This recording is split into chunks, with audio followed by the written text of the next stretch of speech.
the absolute most disgusting and horrible story that I've seen in a long time. Starting out of Texas, Monday morning, the 17th, Ryan Moats, a running back for the Houston Texans, was racing with his wife and another woman in the car to the hospital to see the final moments before his mother-in-law passed away. Driving quickly to the hospital, he ran a red light, at which point an officer got right behind him, flashed his lights, but the Moats continued to the hospital as quickly as possible. On arrival to the hospital, the officer stepped out of his car, drew a weapon immediately, and told the family to get back in the car. The wife of running back Ryan Moats, whose mother was in the hospital dying, ignored the officer's demands and ran into the hospital, at which point the officer detained and told him that he needed to show proof of insurance before he could get any further.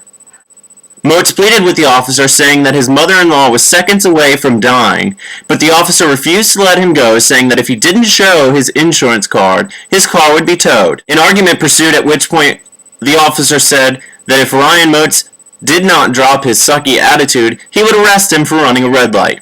At this point, a nurse even came outside to plead with the officer, saying his mother-in-law was seconds away from dying and that he needed to get inside to see her. By the time backup arrived, a fellow officer even said, maybe we could just let this go, let him go in, let him see his mother-in-law before she passes away, and the officer said, quote, I'm almost finished. After 20 minutes of useless arguing, the officer cited Moats with a ticket for running a red light, and the running back never got to say goodbye to his mother-in-law.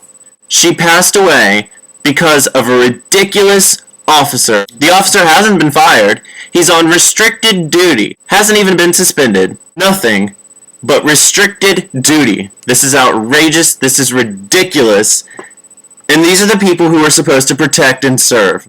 This is beyond comprehension for me, and it's the most disgusting thing that I've ever read in my entire life. If anything, this cop should be fired. Ryan Moats never got to say goodbye to his mother-in-law. Maybe we should just stop and think about these people who are supposed to protect and serve the community.